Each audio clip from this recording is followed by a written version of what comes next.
Study IQ IAS, आपका selection हमारा mission. साल 2006, वेस्ट बंगाल का सिंगूर इलाका। दोस्तों, टाटा के नैनो प्रोजेक्ट के लिए वेस्ट बंगाल सरकार ने 1000 एकड़ की जमीन अलॉट की थी, लेकिन सरकार ने जैसे ही टाटा को लैंड अलॉट किया, सिंगूर के किसान इसका विरोध करने लगे। और इसकी वजह ये थी कि सरकार के हिसाब से टाटा को जो जमीन अलॉट की गई थी वहां पर सिर्फ एक ही फसल उगाई जा सकती थी, जबकि किसानों का मानना था कि उनकी जमीनें बहुत फर्टाइल हैं। ऐसे में ढेर सारे NGOs, एनवायरमेंटल एक्टिविस्ट, इंटेलेक्चुअल्स और बंगाल की मौजूदा मुख्यमंत्री ममता बनर्जी भी अपनी पार्टी TMC के साथ बंगाल के उन किसानों के साथ आकर खड़ी हो गई। साल 2008 तक चले इस आंदोलन में कई फेज आए और एक टाइम पर तो इसने हिंसा की भी राह पकड़ ली, जिसके बाद टाटा ने अपने प्लांट को बंगाल से गुजरात शिफ्ट करने का फैसला किया। और दोस्तों, इस तरह से बंगाल में टाटा का बना बनाया 1500 करोड़ का प्लांट बर्बाद हो गया। देखा जाए तो इस आंदोलन से बंगाल में ममता बनर्जी का पॉलिटिकल लैंड जरूर फर्टाइल हो रहा था, लेकिन वेस्ट बंगाल के इंडस्ट्रियल ग्रोथ का सपना एक बार फिर से ठंडे बस्ते में चला गया। और बंगाल में इंडस्ट्रियल और इकोनॉमिक डाउनफॉल को समझने के लिए ये एक बड़ा एग्जाम्पल है, क्योंकि ना तो टाटा से पहले किसी ने बंगाल में इतना बड़ा इन्वेस्टमेंट किया था और ना ही उसके बाद आज तक ऐसा कोई स्टेप लिया गया है। माना जाता है कि इस एंटी इंडस्ट्रियल विजन में कहीं न कहीं बंगाल के लोगों ने भी अपना सपोर्ट दिया और इसी के चलते साल 2011 के स्टेट असेंबली इलेक्शंस में 34 सालों बाद CPIM की हार हुई और ममता बनर्जी बंगाल की CM बनी। ऐसे में दोस्तों, आजादी के बाद जिस बंगाल से देश ये उम्मीदें लगा रहा था कि वो देश की इकोनॉमी को और बूस्ट करेगा, वो खुद अपने यहाँ की इंडस्ट्रीज और बिजनेस को बर्बाद करके सिर्फ एग्रीकल्चर और अनऑर्गेनाइज्ड सेक्टर तक ही सिमट गया। दोस्तों, बंगाल की सिविलाइजेशन 4000 साल से भी ज्यादा पुरानी है। गंगा और ब्रह्मपुत्र जैसी दो सबसे बड़ी नदियों के फर्टाइल लैंड पर बसा ये राज्य भारत का ईस्टर्न पार्ट है। बंगाल में मौजूद रिच गैंगेटिक डेल्टा इस रीजन के इनहैबिटेशन और इकोनॉमिक वेल्थ के लिए शुरू से ही जिम्मेदार रहा है। बंगाल इसके अलावा अपनी पोजीशनिंग की वजह से इंडियन सब कॉन्टिनेंट के फार ईस्टर्न साइड तक पहुंचने का सबसे आसान तरीका भी रहा है। ये बंगाल की खाड़ी यानी बे ऑफ बंगाल को हिमालय से जोड़ने वाला सबसे छोटा रूट भी प्रोवाइड करता है। और दोस्तों, यही वजह है कि बंगाल शुरू से ही एक कॉमर्शियल हब रहा है। दोस्तों, देखा जाए तो ये बे ऑफ बंगाल को फेमस सिल्क रूट से कनेक्ट करता है, जहां से Eurasian traders bay of Bengal के रास्ते साउथ ईस्ट देशों तक जाते थे और 2nd सेंचुरी से लेकर 15th सेंचुरी तक बंगाल में बनने वाले सभी सामान इसी सिल्क रूट के जरिए सेंट्रल एशिया से होते हुए यूरोप जाते रहे। दोस्तों, 18th सेंचुरी तक बंगाल का सिल्क और कॉटन पूरी दुनिया में फेमस था। उस टाइम के सभी ट्रेवलर्स ने अपने इंडियन विजिट पर बंगाल के सिल्क और कॉटन का जिक्र जरूर किया है और यही कारण है कि बंगाल में अंग्रेजों के आने के पहले एक रिच हैंडलूम इंडस्ट्री काम किया करती थी और बंगाल में बनने वाले कपड़ों का एक्सपोर्ट दुनिया भर में किया जाता था। देखा जाए तो बंगाल के इसी बिजनेस के चलते 18th सेंचुरी तक इंडिया की GDP ग्लोबल GDP की 25% थी और कई यूरोपियन ट्रैवलर ने तो बंगाल के मलमल के बारे में ये तक लिखा है कि इसकी तुलना दुनिया के किसी भी मलमल से नहीं की जा सकती है। उस टाइम पर टेक्सटाइल के साथ बंगाल के हैंडीक्राफ्ट्स भी पूरी दुनिया में फेमस थे। और दोस्तों, आप भी ये बात जानते हैं कि बंगाल हमेशा से ही अपने म्यूजिक, आर्ट, कल्चर और इंटेलेक्ट के लिए पहचाना जाता रहा है और यही वो कारण है जिसके चलते बंगाल पर डोमिनेंस के लिए हमेशा से ही रूलर्स के बीच एक कंपटीशन भी बना रहा। दोस्तों, अंग्रेजों ने भी भारत पर कंट्रोल बनाने के लिए बंगाल को ही इसलिए चुना क्योंकि बंगाल की वेल्थ और उसकी जियोग्राफिकल पोजीशनिंग पूरे साउथ ईस्ट एशिया में सबसे परफेक्ट थी। देखा जाए तो पहले बैटल ऑफ प्लासी और फिर बैटल ऑफ बक्सर के बाद अंग्रेजों का इस हिस्से पर पूरी तरह से कंट्रोल हो गया और दोस्तों, यहीं से बंगाल की वेल्थ और यहाँ के रिसोर्सेज का ओवर एक्सप्लॉयटेशन शुरू हो जाता है। दोस्तों, अंग्रेजों द्वारा किए गए शोषण ने 1943 तक बंगाल को अकाल जैसी सिचुएशन में डाल दिया और 20th सेंचुरी में यहीं से बंगाल के डाउनफॉल की शुरुआत होती है, जब 30 लाख लोग British prime minister Winston Churchill की पॉलिसी के चलते भूख से मर जाते हैं। दोस्तों, 1943 की इस त्रासदी से बंगाल संभल पाता कि 1947 में देश की आजादी के साथ हुए पार्टीशन ने बंगाल के एक बड़े हिस्से को उससे अलग कर ईस्ट पाकिस्तान का हिस्सा बना दिया और इस तरह से बंगाल की ग्लोरी आजादी के साथ ही फीकी पड़ने लगी। हालांकि दोस्तों, तब भी बंगाल भारत के बाकी स्टेट से काफी अमीर था, लेकिन अगले 1-2 दशक में बंगाल देश के बाकी राज्यों से भी काफी पिछड़ गया। आपको वेस्ट बंगाल के एक लेटेस्ट डेटा के बारे में बताएं तो साल 2018-19 तक आते आते वेस्ट बंगाल की इकोनॉमिकल कंडीशन इतनी डिक्लाइन हो गई कि वो छत्तीसगढ़ जैसे राज्य से भी गरीब हो गया। दोस्तों 1947 के पार्टीशन में बंगाल की इस्टेब्लिश्ड इकोनॉमी को सबसे बड़ा धक्का तब लगा जब बंगाल की जूट मिल से प्रोडक्शन बंद हो गया। दरअसल ऐसा इसलिए हुआ क्योंकि पार्टीशन में वेस्ट बंगाल के हिस्से 5 जूट मिल जरूर आई थी, लेकिन उसके लिए जरूरी रॉ मटेरियल ईस्ट पाकिस्तान के हिस्से से आता था। देखा जाए तो ईस्ट पाकिस्तान जिसे इस बिजनेस में वेस्ट बंगाल के साथ मिलकर काम करना था, उसने जूट पर टैक्स बढ़ा दिए, जिससे जूट प्रोडक्ट्स के दाम बढ़ गए और बंगाल की जूट की डिमांड घटने लगी। दोस्तों बंगाल की जूट इंडस्ट्री के फॉल का दूसरा कारण ये भी था कि नायलॉन जैसे सिंथेटिक फैब्रिक मार्केट में आ गए थे और लोगों को ये सिंथेटिक फैब्रिक बहुत कम दामों में ही मिलने लगे, जिसने जूट के प्रोडक्शन को और बर्बाद कर दिया। और इसका सीधा असर बंगाल की इकोनॉमी पर पड़ा, क्योंकि जिस बिजनेस को आजादी के बाद ग्रो होना था वो पूरी तरह से बंद होने की कगार पर पहुंच गया। लेकिन जैसा कि हमने आपको पहले ही बताया कि उपनिवेशवाद यानी कि कॉलोनियलिज्म और पार्टीशन के बावजूद भी बंगाल की इकोनॉमी पूरे देश में सबसे स्ट्रांग थी। 1960s में बंगाल का नेट स्टेट डोमेस्टिक प्रोडक्ट यानी कि NSDP महाराष्ट्र से भी ज्यादा था। लेकिन दोस्तों कुछ ही सालों में महाराष्ट्र ने बंगाल को न सिर्फ ओवरटेक किया बल्कि वो सबसे आगे भी निकल गया और बंगाल की इकोनॉमी बाकी स्टेट के मुकाबले भी लगातार गिरती चली गई।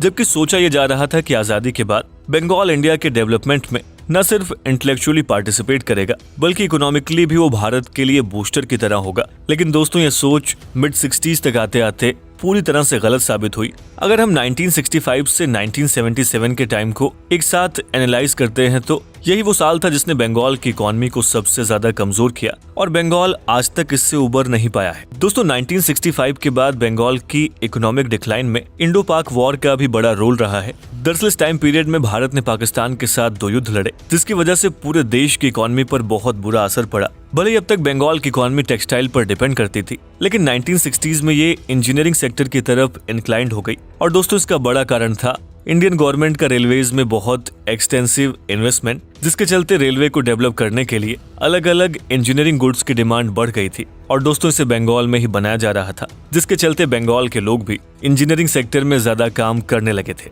दोस्तों इस सेक्टर को आगे ले जाने के लिए जरूरी ये था कि सेक्टर में गवर्नमेंट का इन्वेस्टमेंट बढ़ता रहे, लेकिन ऐसा हो नहीं पाया। दरअसल वॉर के चलते बंगाल की रेलवे इंडस्ट्री में भारत सरकार का इन्वेस्टमेंट रैपिडली घट गया और बंगाल की इकोनॉमी का इंजीनियरिंग शिफ्ट भी बर्बाद हो गया। साथ ही बंगाल की पॉलिटिक्स ने भी लेट 60s में करवटें लेना शुरू कर दिया था, जिससे बंगाल में लेफ्ट पार्टीज का भी इन्फ्लुएंस बढ़ता गया। देखा जाए तो लेफ्ट पार्टी और माओइज्म के बढ़ते इन्फ्लुएंस के बीच वेस्ट बंगाल में सिलीगुड़ी के नक्सलबाड़ी गाँव से नक्सलाइट मूवमेंट की भी शुरुआत हो गई। दोस्तों चारू मजूमदार की लीडरशिप में CPIM के रेडिकल ग्रुप ने बंगाल में जमींदारों के एक्सप्लॉयटेशन के खिलाफ हिंसक आंदोलन किए और नक्सलबाड़ी से शुरू हुए इस वायलेंट मूवमेंट ने पूरे बंगाल के अपर क्लास के लिए एक थ्रेट पैदा कर दिया। देखा जाए तो बड़े लोग जिनके पास कैपिटल था, लैंड था, वो भी बंगाल में इनसिक्योर फील करने लगे और इसीलिए नए इनोवेशंस जिनकी बंगाल की इकोनॉमी को जरूरत थी वो नहीं हो सकी। दोस्तों लेफ्ट की आइडियोलॉजी जो मजदूरों और किसानों के हक की बात करती थी, उसे बंगाल के आम लोगों ने पसंद करना शुरू कर दिया। इसका रिजल्ट ये हुआ कि 1969 में पहली बार CPIM ने बंगाल के इलेक्शन में कांग्रेस से ज्यादा सीट्स हासिल की और लेफ्ट पार्टीज के बढ़ते इन्फ्लुएंस की वजह से बंगाल की इंडस्ट्रीज को और नुकसान पहुंचा। और दोस्तों ऐसा इसलिए हुआ क्योंकि 1967 से 1971 के बीच लेफ्ट पार्टीज की वजह से स्टेट में स्ट्राइक और लॉकआउट्स के केसेस अचानक से बढ़ गए। बहुत सी कंपनीज इस बढ़ते स्ट्राइक कल्चर से परेशान हो गई और वो बंगाल से शिफ्ट होकर दूसरे कोस्टल एरियाज जैसे कि महाराष्ट्र या फिर गुजरात की तरफ माइग्रेट करने लगी। दोस्तों देखते देखते बंगाल में प्राइवेट इन्वेस्टमेंट पूरी तरह से बंद हो गया, जिसका सीधा असर बंगाल की इंडस्ट्रीज पर हुआ और वो कैपिटल डिफिशिएंसी की मार झेलने लगी। ऐसी सिचुएशन से निकलने के लिए बंगाल को इकोनॉमिक रिफॉर्म्स की जरूरत थी, लेकिन दोस्तों ऐसा कोई रिफॉर्म नहीं हुआ क्योंकि बंगाल की सोसाइटी और आम लोगों ने इसे एक सोशलिस्ट स्टेट की तरह देखना शुरू कर दिया था, जिस वजह से बड़ी इंडस्ट्रीज और बड़े कैपिटल वाले लोगों के प्रति राज्य सरकार और नागरिकों का नेगेटिव एटीट्यूड डेवलप होने लगा। दोस्तों इसके अलावा 1971 में बांग्लादेश वॉर के दौरान वेस्ट बंगाल में लार्ज स्केल पर माइग्रेशन होना शुरू हो गया। Refugee relief and rehabilitation department of the government of West Bengal की माने तो 1971 में करीब 60 लाख रेफ्यूजीज ने ईस्ट पाकिस्तान से वेस्ट बंगाल में माइग्रेट किया और 1980s तक ये नंबर 80 लाख तक पहुंच गया, जिसने बंगाल की इकोनॉमी पर एक्स्ट्रा बर्डन डाल दिया। दोस्तों वहीं और लेफ्ट पार्टी और लेबर यूनियन के बढ़ते इन्फ्लुएंस के बीच बंगाल की जनता कम्युनिस्ट पार्टी को सत्ता में लेकर आई और 1977 में CPIM ने बंगाल में पहली बार अपनी गवर्नमेंट बनाई, देखा जाए तो बंगाल के विकास के लिए नए चीफ मिनिस्टर ज्योति बसु से काफी उम्मीदें जताई जा रही थी। 1978 में वो बंगाल के लिए नई इंडस्ट्रियल पॉलिसी भी लेकर आए, लेकिन दोस्तों यहाँ पर भी हैवी इंडस्ट्रियल ग्रोथ की सारी उम्मीदों पर पानी फिर गया, क्योंकि इस पॉलिसी में ज्यादा फोकस छोटे और स्मॉल स्केल इंडस्ट्रीज की ग्रोथ पर ही किया गया था।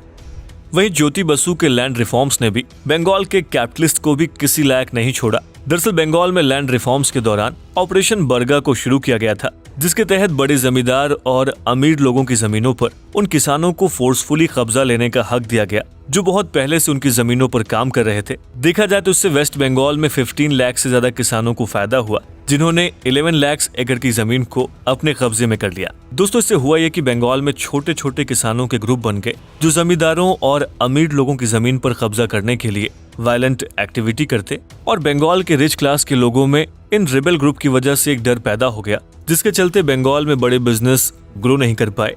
दोस्तों देखा जाए तो उसी के चलते नई कंपनीज ना तो बंगाल में इस्टेब्लिश हो पाई और पुरानी कंपनियां भी बंगाल से शिफ्ट होने लगी। बंगाल में अगर किसी बड़ी कंपनी को वहां से कोई काम भी पड़ता था तो बंगाल की अनऑर्गेनाइज्ड स्मॉल इंडस्ट्रीज से उसे कॉन्ट्रैक्ट पर करवा लेती थी, क्योंकि इन स्मॉल इंडस्ट्रीज को कोई लेबर यूनियन या फिर फार्मर ग्रुप डराते नहीं थे। साथ ही छोटी कंपनीज की फैक्ट्री में इतनी स्ट्राइक और पॉलिटिक्स भी नहीं हुआ करती थी। दोस्तों इससे बंगाल के कुछ लोगों को तो रोजगार जरूर मिला, लेकिन बंगाल की इंडस्ट्रियल ग्रोथ और घट गई, और देखा जाए तो ये सिलसिला 1991 तक ऐसे ही चलता रहा। 1991 में सरकार ने भारत की इकोनॉमी को ओपन कर दिया, जिससे फॉरेन इन्वेस्टर्स के लिए भारत में इन्वेस्ट करना आसान हो गया।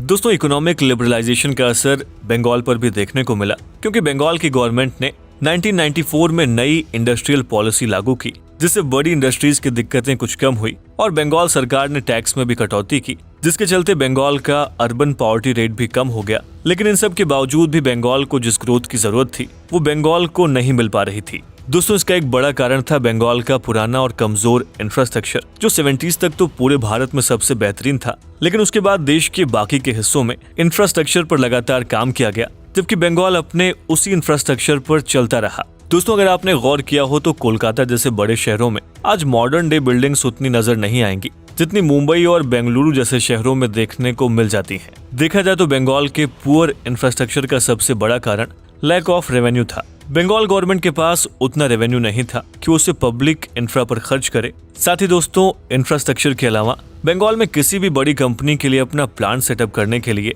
लैंड एक्वायर करने में बहुत मुश्किलें आती थी, क्योंकि सरकार ने जो लैंड रिफॉर्म्स किए थे उसके अकॉर्डिंग ये तय ही नहीं हो पाया था कि कौन सी जमीन एग्रीकल्चर के पर्पज से इस्तेमाल की जाएगी और किस पर इंडस्ट्री को सेटल किया जाएगा। देखा जाए तो इसी कंफ्यूजन की वजह से बंगाल में जब भी किसी इंडस्ट्री को सेट करने के लिए जमीन अलॉट की जाती, वहाँ के किसान ये कहकर इसका विरोध करने लगते कि जिस जमीन पर इंडस्ट्री को सेट किया जा रहा है वो एग्रीकल्चर लैंड है। दोस्तों इसका एक सबसे अच्छा एग्जाम्पल हम आपको अपने वीडियो की शुरुआत में टाटा के नैनो प्रोजेक्ट के रूप में दे चुके हैं, लेकिन आपको बता दें कि इसके पीछे जितनी जिम्मेदारी सरकार की है उतनी ही वेस्ट बंगाल की जियोग्राफिकल कंडीशन भी रिस्पॉन्सिबल है, क्योंकि ऐसा कहा जाता है कि वेस्ट बंगाल की 60% से ज्यादा जमीन एग्रीकल्चर के पर्पस के लिए है ही नहीं। ऐसे में अगर किसानों की जमीनों को छीनकर बड़े उद्योगपतियों को दिया जाता तो विरोध का सामना तो करना ही पड़ता। दोस्तों साल 2011 में जब ममता बनर्जी की नई सरकार किसानों को उनकी जमीन वापस दिलाकर सत्ता में आई, उस टाइम भी उन्होंने इंडस्ट्रीज की जगह वेस्ट बंगाल की इकोनॉमी को बूस्ट करने के लिए